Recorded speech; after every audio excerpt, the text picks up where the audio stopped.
یا دھان سے ہوگی یا تلام سے ہوگی یا سیکس سے ہوگی. لیکن وہ کہتے ہیں نہیں یہ خالی نہیں ہونی چاہیے.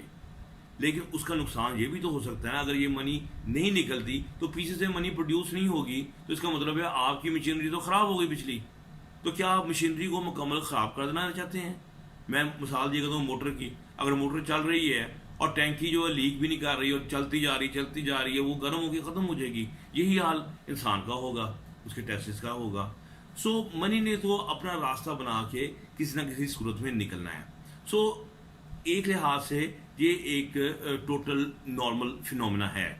تو اس نارمل فنومنے کو جب آپ ایک بیماری کی شکل دے دیتے ہیں اور اس فنومنے کو آپ روک بھی نہیں پا رہے ہیں, تو پھر جس ذہنی اذیت کا آپ شکار ہوں گے اس کا آپ تصور کر سکتے ہیں. اس کا تصور وہی ہے جیسے بچے میرے پاس کہتے ہیں کہ ہم ختم ہو چلے, ہم مر چلے, ہمارا موت, ہماری خودکشی کرنے کا اب جو ہے وہ من کر رہا ہے. تو اس طریقے سے ایک نارمل چیز کو جب اتنی خوفناک شکل دی جاتی ہے تو ذہنی صحت بھی خراب ہوتی ہے. ذہنی صحت کے متعلق میں پھر آگے بتا دوں کہ ذہنی صحت خالی ذہنی نہیں ہوتی, یہ آپ کے جسم کو بھی ختم کر دیتی ہے. آپ کے مسلس کو خراب کر, کمزوری آ جاتی ہے, سختی آ جاتی ہیں, دردیں شروع ہوتی ہیں, آپ کا ہارٹ خراب ہو جاتا ہے. یعنی کہ آپ کی باڈی کا ہر حصہ وہ ذہنی صحت کی وجہ سے خراب ہونا شروع ہوتا ہے. آپ کا معدے کا السر آپ کو پتہ ہے, دمے کا آپ کو پتہ ہے کہ ان سب چیزوں کا تعلق ذہنی صحت کے ساتھ ہے. تو اس کا مطلب ہے کہ ذہنی صحت کے ساتھ اس کو کئی جسمانی مسائل بھی جو ہے نا وہ شروع ہو جائیں گے. پہلے میں آپ سے ڈسکس کرتا ہوں دھانت کے متعلق کہ یہ دھانت کیا چیز ہے. دھانت کا مطلب یہ ہے کہ منی جو ہے وہ نکل رہی ہے پیشاب کے ذریعے نکل رہی ہے, یا وہ نکل رہی ہے اپنا ہاتھ کے علاوہ جو احتلام کی شکل میں نکل رہی ہے, یا ویسے بیٹھے بیٹھے کسی وجہ سے کچھ کو ڈراپ آ رہی ہیں, منی کے قطرے آ رہے ہیں. تو اس کو ہم جو ہے نا وہ ہمارے حکیم لوگ ہمارے انڈیا پاکستان میں اس کو لوگ دھانت کی بیماری کہتے ہیں. اور دھانت کا مریض جو ہے نا وہی اس کے ڈپریشن اور انزائٹی والے سمٹمز ہوتے ہیں, اداسی, رونا, زندگی بیکار, کمزوری, مایوسی اور خوشی کا نہ ہونا, یہ سب کچھ شامل ہوتا ہے. تو وہ لوگ کہتے ہیں کہ یہ وہ کہتے ہیں ہم کی بیماری ہے, ہمیں دھانت ہے, ہم اس وجہ سے اتنے بیمار ہیں. اصل میں وہ ڈپریشن اور وہ انزائٹی کا شکار ہوتے ہیں. اچھا, اب دھانت کے پیچھے جیسے میں نے بتایا کہ انزائٹی اور ڈپریشن کا ایک ایلیمنٹ جو ہے وہ موجود ہوتا ہے. اب جو جریان ہے یہ اس سے زیادہ کمپلیکیٹڈ چیز ہے. اس کو سمجھانے کے لیے مجھے تھوڑا سا کچھ اور ڈیٹیل میں جانا پڑے گا. ہمارا وہ غدود جو مثانے کے نیچے جسے ہم پروسٹیٹ کہتے ہیں, جو بڑوں میں سوج جاتا ہے تو نکال دیتے ہیں, اس کے نیچے دو چھوٹے چھوٹے گلینڈز ہوتے ہیں. ان کا نام ہوتا ہے کوپر گلینڈ.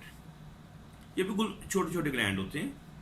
تو ان کی کام کیا ہوتا ہے؟ ان کا کام یہ ہوتا ہے کہ نمبر 1 کام یہ ہوتا ہے کہ جب آپ کو سیکشول جوش تحریک پیدا ہوتی ہے, مثلا آپ کے اریکشن پیدا ہوتی ہے, انتشار آتا ہے, تو دماغ کہتا ہے کہ شاید ابھی سیکس ہونے والا ہے, ابھی یہ موقع مل سکتا ہے کہ منی کسی عورت کے اندر ٹرانسفر ہو جائے. تو ہمارا جو دماغ ہے وہ آٹومیٹک ایک کام کرتا ہے کہ اس گلینڈ کو آرڈر کرتا ہے کہ تم پانی پیدا کرو اور پیشاب کی نالی کو جس میں چند قطرے پیشاب کے موجود ہیں اس کو صاف کر دو تاکہ منی صاف اور ستھری حالت میں وہاں جائے. دماغ کو اس سے کنسرن نہیں ہے کہ ایکچولی سیکس ہونے لگا ہے یا کہ نہیں ہونے لگا, وہ تو اپنی ایک دم تیاری کرتا ہے.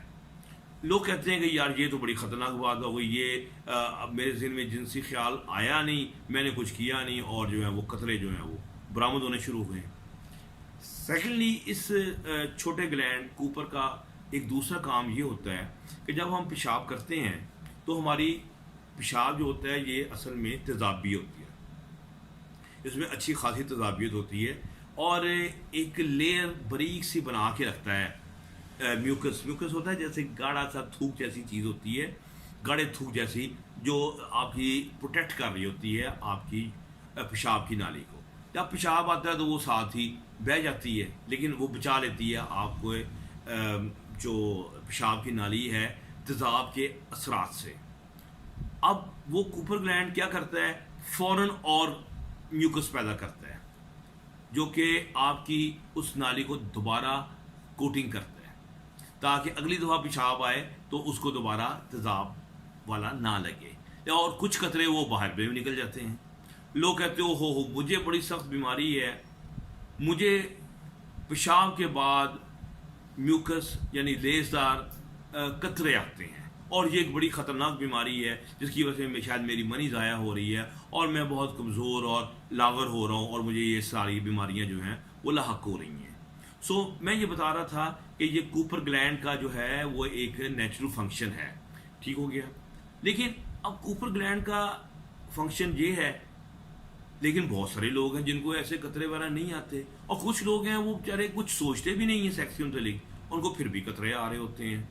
اچھا، یہ اس کا مطلب ہے یہاں کوئی گڑبڑ ہے کہ یہ کیوں آخرکار قطرے آتے جا رہے ہیں ان لوگوں کے باوجود کہ ان میں کوئی سیکچول تھاٹ نہیں آ رہی، اور چلتے پھرتے بھی ان کو آ رہے ہیں، ان کے جسم میں بھی کوئی گرمائش بیماری سی ان کے اندر رہ رہی ہے۔ تو یہ کہ میں لوگوں کو مثال دیا کرتا ہوں کہ ایک شخص ہے، اس کے سامنے بھوک لگی ہوئی ہے، اسے اس کے سامنے پلاؤ آئے یا املی کی چٹنی آ جائے تو